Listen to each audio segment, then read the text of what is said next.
Hi friends, welcome back to our channel.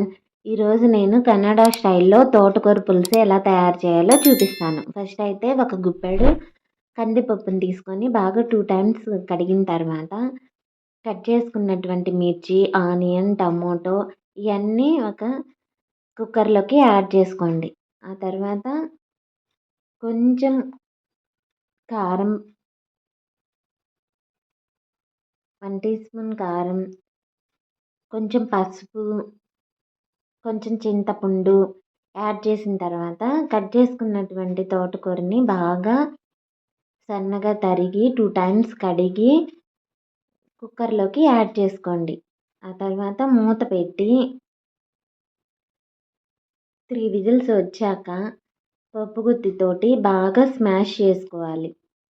బాగా మెదుక్కున్న తర్వాత కొంచెం సాల్ట్ వేసి బాగా కలదిప్పండి. ఆ తర్వాత పోపు పెట్టుకోవాలి. పోపు కోసం ఆయిల్, ఆనియన్,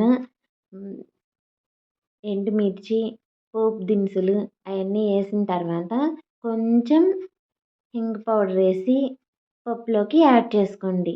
అంతే ఫ్రెండ్స్, ఎంతో సింపుల్గా ఉండే తోటకూర పులుసు రెడీ. ఇది అన్నంలోకి, చపాతీలోకి సూపర్గా ఉంటుంది. మీరు కూడా ట్రై చేసి ఎలా వచ్చిందో కామెంట్ రూపంలో తెలియజేయండి.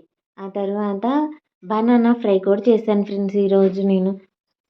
బనానా ఫ్రై ఎలా చేయాలంటే, కట్ చేసుకున్న తర్వాత బ్లాక్గా వస్తాయి కదా, అది పోవడానికి కొంచెం వాటర్ తీసుకొని ఆ వాటర్లో సాల్ట్ వేసుకొని కట్ చేసుకున్నటువంటి బనానా ముక్కల్ని వేసాను. ఆ తర్వాత పోపు కోసం బాండి పెట్టుకొని నూనె వేడయ్యాక ఆనియన్, కర్రీ లీవ్స్, పోపు దినుసులు, రెడ్ చిల్లీ యాడ్ చేసి బాగా ఫ్రై చేశాను.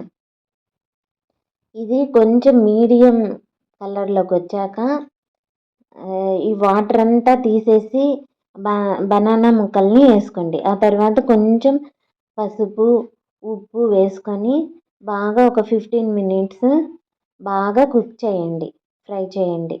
ఆ తర్వాత ఇట్లా కట్ చేస్తే కట్ అవ్వాలి. అలాగా బాగా వేపుకున్న తర్వాత చిల్లులపాయ కారం ఉంటుంది కదా ఫ్రెండ్స్, అది వేసుకోండి. లేకపోతే చిల్లులపాయని దంచి కొంచెం కారం యాడ్ చేసి అంతే రెడీ.